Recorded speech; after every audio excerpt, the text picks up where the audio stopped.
ओम जयंती मंगला काली भद्र काली कपालिनी दुर्गा क्षमा शिवा धात्री माता स्वाहा स्वधा नमस्तुते। बंधुजनों, अब हम चतुर्थ अध्याय का पाठ करेंगे, तो चलिए चतुर्थ अध्याय प्रारंभ करते हैं। बोलिए जय माता दी, जय माता दी, जय माता दी। सिद्धि की इच्छा रखने वाले पुरुष जिनकी सेवा करते हैं तथा देवता जिन्हें सब ओर से घेरे रहते हैं, उन जया नाम वाले दुर्गा देवी का ध्यान करें। उनके श्री अंगों की आभा काल मेघ के समान श्याम है। वे अपने कटाक्षों से शत्रु समूह को भय प्रदान करती हैं। उनके मस्तक पर आबद्ध चंद्रमा की रेखा शोभा पाती है। वे अपने हाथों में शंख, चक्र, कृपाण और त्रिशूल धारण करती हैं। उनके 3 नेत्र हैं। वे सिंह के कंधे पर चढ़ी हुई हैं। अपने तेज से तीनों लोकों को परिपूर्ण कर रही हैं। ऋषि मुनि कहते हैं, अत्यंत पराक्रमी दुरात्मा महिषासुर तथा उसकी दैत्य सेना के देवी के हाथ से मारे जाने पर इंद्र आदि देवता प्रणाम के लिए गर्दन तथा कंधे झुकाकर उन भगवती दुर्गा का उत्तम वचनों द्वारा स्तवन करने लगे। उस समय उनके सुंदर अंगों में अत्यंत हर्ष के कारण रोमांच हो आया था। देवता बोले, संपूर्ण देवताओं की शक्ति का समुदाय ही जिसका स्वरूप है तथा जिन देवी ने अपनी शक्ति से संपूर्ण जगत को व्याप्त कर रखा है, समस्त देवताओं और महर्षियों की पूजनीय उन जगदम्बा को हम भक्ति पूर्वक नमस्कार करते हैं।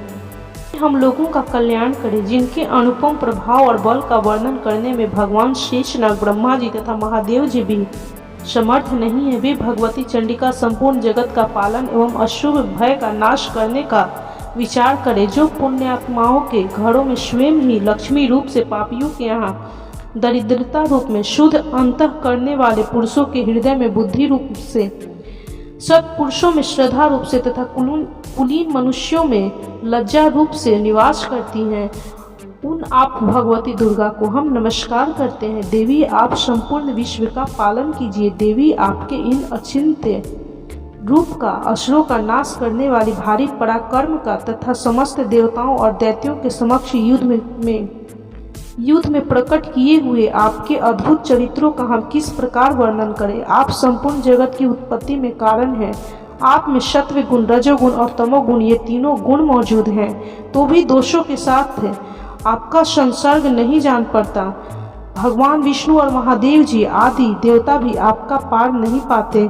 आप ही सबका आश्रय हैं। यह समस्त जगत आपका अंशभूत है, क्योंकि आप सबकी आदिभूत अव्याकृत परा प्रकृति है। देवी, संपूर्ण यज्ञों में जिसके उच्चारण से सब देवता तृप्ति लाभ करते हैं, वह स्वाहा आप ही हैं। इसके अतिरिक्त आप पितरों की भी तृप्ति का कारण है, अतएव सब लोग आपको स्वधा भी कहते हैं। देवी, जो मोक्ष की प्राप्ति का साधन है, अचिंत्य महाव्रत स्वरूपा है, समस्त दोषों से रहित जितेंद्रिय तत्व को ही सार वस्तु मानने वाले तथा मोक्ष की अभिलाषा रखने वाले मुनिजन जिसका अभ्यास करते हैं, वह भगवती परा विद्या आप ही हैं। आप शब्द स्वरूपा हैं। अत्यंत निर्मल ऋग्वेद, यजुर्वेद तथा उद्गीत के मनोहर पदों के पाठ से युक्त साम वेद का भी आधार आप ही हैं। आप देवी त्रयी, तीनों वेद और भगवती 6 ऐश्वर्यों से युक्त हैं। इस विश्व की उत्पत्ति एवं पालन के लिए आप ही वार्ता के रूप में प्रकट हुई हैं। आप संपूर्ण जगत की घोर पीड़ा का नाश करने वाली हैं। देवी, हे देवी, जिससे समस्त शस्त्रों का सार ज्ञान होता है, वह मेधा शक्ति आप ही हैं। दुर्गम भवसागर से पार उतारने वाली नौका रूप दुर्गा देवी आप ही हैं। आपकी कहीं भी आसक्ति नहीं है। कैटभ के शत्रु भगवान विष्णु के वक्षस्थल में एकमात्र निवास करने वाली भगवती लक्ष्मी तथा भगवान चंद्रशेखर द्वारा सम्मानित गौरी देवी भी आप ही हैं।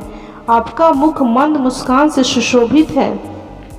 आपका मुख मंद मुस्कान से सुशोभित निर्मल पूर्ण चंद्रमा के बिंब का अनुकरण करने वाला और उत्तम सुवर्ण की मनोहर कांति से कमनीय है। तो भी उसे देखकर महिषासुर को क्रोध हुआ और सहसा उसने उस पर प्रहार कर दिया। यह बड़े आश्चर्य की बात है। देवी, वही मुख जब क्रोध से युक्त होने पर उदय काल के चंद्रमा की भांति लाल और तनी हुई भौहें के कारण विकराल हो उठा, तब उसे देखकर जो महिषासुर के प्राण तुरंत नहीं निकल गए, यह उससे भी बढ़कर आश्चर्य की बात है, क्योंकि क्रोध में भरे हुए यमराज को देखकर भला कौन जीवित रह सकता है। देवी आप प्रसन्न हो, परमात्मा स्वरूपा आपके प्रसन्न होने पर जगत का अभ्युदय होता है और क्रोध में भर जाने पर आप तत्काल ही कितने कुलों का सर्वनाश कर डालती हैं। यह बात अभी अनुभव में आई है, क्योंकि महिषासुर की यह विशाल सेना क्षण भर में आपके कोप से नष्ट हो गई है। सदा अभ्युदय प्रदान करने वाली आप जिन पर प्रसन्न रहती हैं वे ही देश में सम्मानित हैं, उन्हीं को धन और यश की प्राप्ति होती है, उन्हीं का धर्म कभी शिथिल नहीं होता तथा वे ही अपने हष्ट पुष्ट स्त्री पुत्र और भृत्यों के साथ धन्य माने जाते हैं। देवी, हे देवी, की कृपा से पुण्यात्मा पुरुष प्रतिदिन अत्यंत श्रद्धा पूर्वक साथ सब प्रकार के धर्मानुकूल कर्म करता है और उसके प्रभाव से स्वर्ग लोक में जाता है। इसलिए आप तीनों लोकों में निश्चय ही मनोवांछित फल देने वाली हैं। माँ दुर्गे आप स्मरण करने पर सब प्राणियों का भय हर लेती हैं और स्वस्थ पुरुषों द्वारा चिंतन करने पर उन्हें परम कल्याणमयी बुद्धि प्रदान करती हैं। दुख, दरिद्रता और भय हरने वाली देवी, आपके सिवा दूसरी कौन है जिसका चित्त सबका उपकार करने के लिए सदा ही दयाद्र रहता है। देवी, इन राक्षसों के मारने से संसार को सुख मिले तथा ये राक्षस चिरकाल तक नरक में रहने के लिए भले ही पाप करते रहे हों, इस समय संग्राम में मृत्यु को प्राप्त होकर स्वर्ग लोक में जाएं। निश्चय ही यही सोचकर आप शत्रुओं का वध करती हैं। आप शत्रुओं पर शस्त्रों का प्रहार क्यों करती हैं? समस्त असुरों को दृष्टिपात मात्र से ही भस्म क्यों नहीं कर देती हैं? इसमें एक रहस्य है। ये शत्रु भी हमारे शस्त्रों से पवित्र होकर उत्तम लोकों में जाएं। इस प्रकार उनके प्रति भी आपका विचार अत्यंत उत्तम रहता है। खड्ग के तेज पुंज की भयंकर दीप्ति से तथा आपके त्रिशूल के अग्रभाग की घनीभूत प्रभा से चौंधियाकर जो असुरों की आंखें फूट नहीं गईं, उसमें कारण यही था कि वे मनोहर रश्मियों से युक्त चंद्रमा के समान आनंद प्रदान करने वाले आपके इस सुंदर मुख का दर्शन करते थे। देवी, आपका शील दुराचारियों के बुरे बर्ताव को दूर करने वाला है। साथ ही यह रूप ऐसा है जो कभी चिंतन भी नहीं आ सकता और जिसका कभी दूसरों से तुलना भी नहीं की जा सकती। साथ ही यह रूप ऐसा है जो कभी चिंतन में भी नहीं आ सकता और जिसकी कभी दूसरों से तुलना भी नहीं हो सकती। तथा आपका बल और पराक्रम तो उन दैत्यों का भी नाश करने वाला है जो कभी देवताओं के पराक्रम को भी नष्ट कर चुके हैं। वे इस प्रकार आपने शत्रुओं पर भी अपनी दया ही प्रकट की है। वरदायिनी देवी, आपके इस पराक्रम की किसके साथ तुलना हो सकती है? तथा शत्रुओं को भय देने वाला एवं अत्यंत मनोहर ऐसा रूप भी आपके सिवा और कहाँ है? हृदय में कृपा और युद्ध में निष्ठुरता, ये दोनों बातें तीनों लोकों के भीतर केवल आप में ही देखी गई हैं। मातः आपने शत्रुओं को नाश करके इस समस्त त्रिलोकी की रक्षा की है। उन शत्रुओं को भी युद्ध भूमि में मारकर स्वर्ग लोक में पहुंचाया है तथा उन्मत्त दैत्यों से प्राप्त होने वाले हम लोगों के भय को भी दूर कर दिया है। आपको हमारा नमस्कार है देवी। आप शूल से हमारी रक्षा करें अंबिके, आप खड्ग से भी हमारी रक्षा करें तथा घंटा की ध्वनि और धनुष की टंकार से भी हम लोगों की रक्षा करें चंडिके। पूर्व, पश्चिम और दक्षिण दिशा में आप हमारी रक्षा करें तथा ईश्वरी अपने त्रिशूल को घुमाकर आप उत्तर दिशा में भी हमारी रक्षा करें। तीनों लोकों में आपके जो परम सुंदर एवं अत्यंत भयंकर रूप विचरते रहते हैं, उनके द्वारा भी आप हमारी तथा इस भूलोक की रक्षा करें अंबिके। आपके कर पल्लवों में शोभा पाने वाले खड्ग, शूल और गदा आदि जो अस्त्र हो, उन सब के द्वारा आप सब ओर से हम लोगों की रक्षा करें। ऋषि मुनि कहते हैं, इस प्रकार जब देवताओं ने जगन माता दुर्गा की स्तुति की और नंदन वन के दिव्य पुष्पों एवं गंध चंदन आदि द्वारा उनका पूजन किया, फिर सबने मिलकर जब भक्ति पूर्वक दिव्य धूपों की सुगंध निवेदन की, तब देवी ने प्रसन्न वंदन होकर प्रणाम करते हुए सब देवताओं से कहा। देवी बोली, देवताओं, तुम सब लोग मुझसे जिस वस्तु की अभिलाषा रखते हो उसे मांगो। देवता बोले, भगवती ने हमारी सब इच्छा पूर्ण कर दी, अब कुछ भी बाकी नहीं है, क्योंकि हमारा यह शत्रु महिषासुर मारा गया। महेश्वरी, इतने पर भी यदि आप हमें वर देना चाहती हैं तो हम जब आपका स्मरण करें तब आप दर्शन देकर हम लोगों के महान संकट को दूर कर दिया करें तथा प्रसन्न मुखी अंबिके, जो मनुष्य इन स्तोत्रों द्वारा आपकी स्तुति करे, उसे वित्त समृद्धि और वैभव देने के साथ ही उसकी धन और स्त्री आदि संपत्ति को भी बढ़ाने के लिए आप सदा हम पर प्रसन्न हो। ऋषि कहते हैं, राजन, देवताओं ने जब अपने तथा जगत के कल्याण के लिए भद्रकाली देवी को इस प्रकार प्रसन्न किया, तब वे तथास्तु कहकर वहीं अंतर ध्यान हो गई। भूपाल, इस प्रकार पूर्व काल में तीनों लोकों का हित चाहने वाली देवी जिस प्रकार देवताओं के शरीर से प्रकट हुई थी, वह सब कथा मैंने कह सुनाई। पुनः देवताओं का उपकार करने वाली वे देवी दुष्ट दैत्यों तथा शुंभ निशुंभ का वध करने एवं सब लोगों की रक्षा करने के लिए गौरी देवी के शरीर से जिस प्रकार प्रकट हुई थी, वह सब प्रसंग मेरे मुंह से सुनो, मैं उसका तुमसे यथावत वर्णन करता हूँ। इस प्रकार श्री मार्कंडेय पुराण में सावर्णिक मनवंतर की कथा के अंतर्गत देवी महात्म्य शक्रादि स्तुति नामक चौथा अध्याय पूरा हुआ। तो बोलिए, ओम जयंती मंगला काली भद्रकाली कपालिनी दुर्गा क्षमा शिवा धात्री माता स्वाहा स्वधा नमस्तुते। बंधुजनों, ये चतुर्थ अध्याय संपूर्ण हुआ। तो बोलिए, जय माता दी, जय माता दी, जय माता दी। ओम जयंती मंगला काली भद्रकाली कपालिनी दुर्गा क्षमा शिवा धात्री स्वाहा स्वधा नमस्तुते। बंधुजनों, आज हम श्री दुर्गा सप्तशती पाठ के पंचम अध्याय का श्रवण करेंगे। तो चलिए 5वां अध्याय शुरू करते हैं। बोलिए, जय माता दी, जय माता दी, जय माता दी। ओम। इस उत्तर चरित्र के रुद्र ऋषि हैं, महासरस्वती देवता हैं, अनुष्टुप छंद है, भीमा शक्ति है, भ्रामरी बीज है, सूर्य तत्व है और शामदेव स्वरूप है। महासरस्वती की प्रसन्नता के लिए उत्तर चरित्र के पाठ में इसका विनियोग किया जाता है, जो अपने कर कमलों में घंटा, शूल, हल, शंख, मूसल, चक्र, धनुष और बाण धारण करती हैं।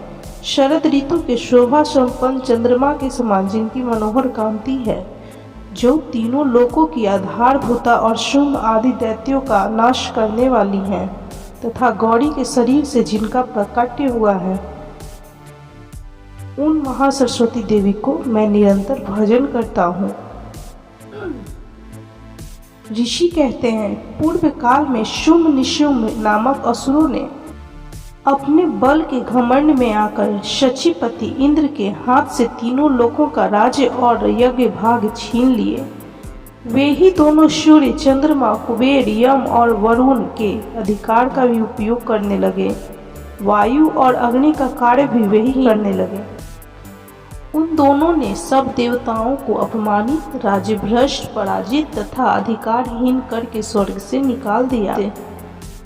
उन दोनों महान असुरों से तिरस्कृत देवताओं ने अपराजिता देवी का स्मरण किया और सोचा, जगदम्बा ने हम लोगों को वर दिया था कि आपत्ति काल में स्मरण करने पर मैं तुम्हारी सब आपत्तियों को तत्काल नाश कर दूंगी। यह विचार कर देवता गिरिराज हिमालय पर गए और वहां भगवती विष्णु माया की स्तुति करने लगे। देवता बोले, देवी को नमस्कार है, महादेवी शिवा को सर्वदा नमस्कार है, प्रकृति एवं भद्रा को प्रणाम है। हम लोग नियम पूर्वक जगदम्बा को नमस्कार करते हैं, रौद्र को नमस्कार करते हैं, नित्या, गौरी एवं धात्री को बारंबार नमस्कार है। जयोत्सनामयी चंद्र रूपाणी एवं सुख स्वरूपा देवी को सतत प्रणाम है। शरणागतों का कल्याण करने वाली वृद्धि एवं सिद्धि रूपा देवी को हम बारंबार नमस्कार करते हैं।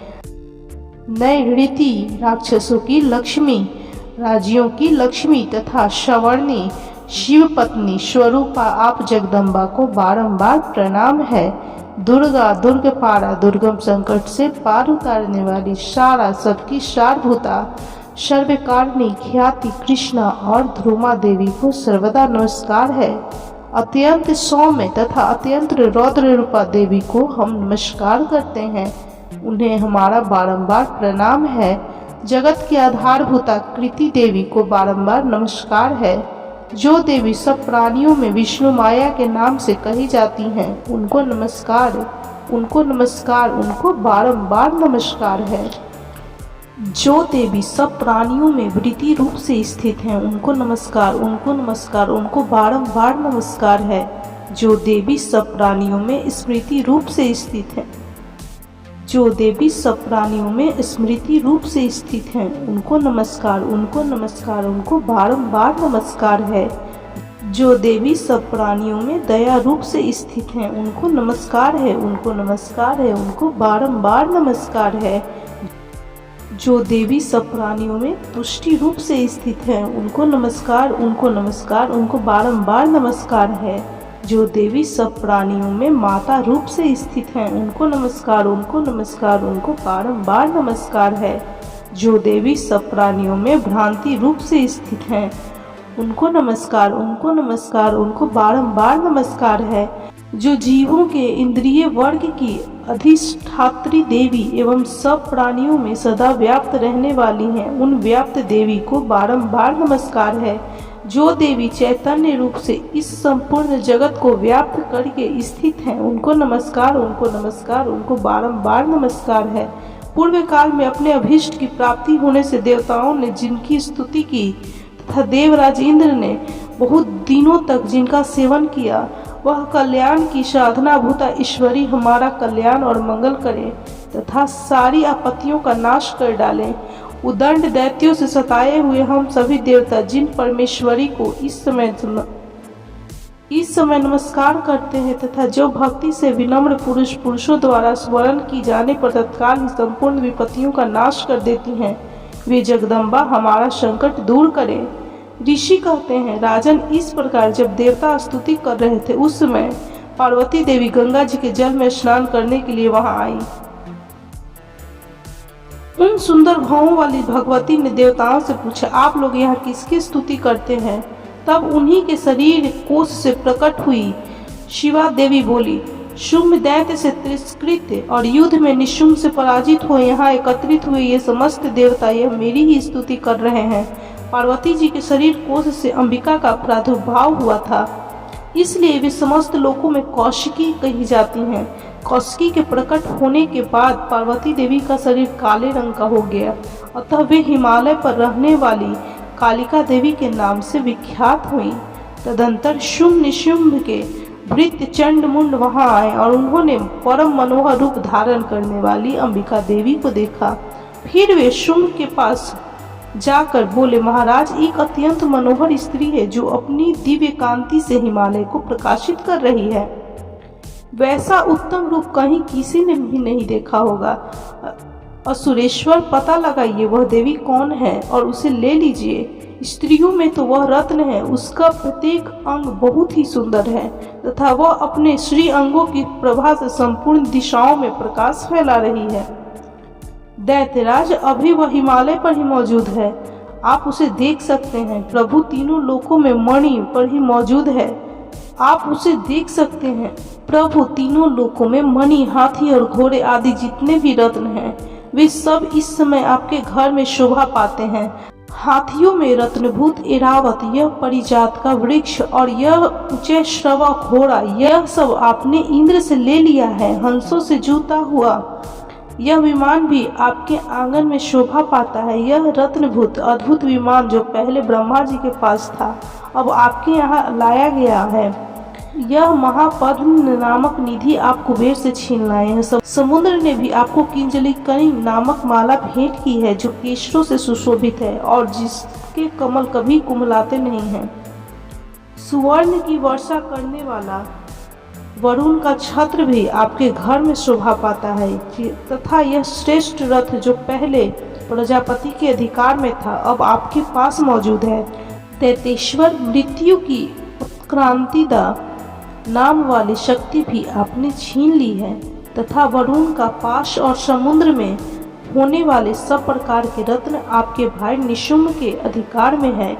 अग्नि ने भी स्वतः शुद्ध किए हुए 2 वस्त्र आपकी सेवा में अर्पित किए हैं। दैत्यराज, इस प्रकार सभी रत्न आपने एकत्र कर लिए हैं। फिर जो यह स्त्री में रत्न रूपी कल्याणमयी देवी है, इसे आप क्यों नहीं अपने अधिकार में कर लेते हैं?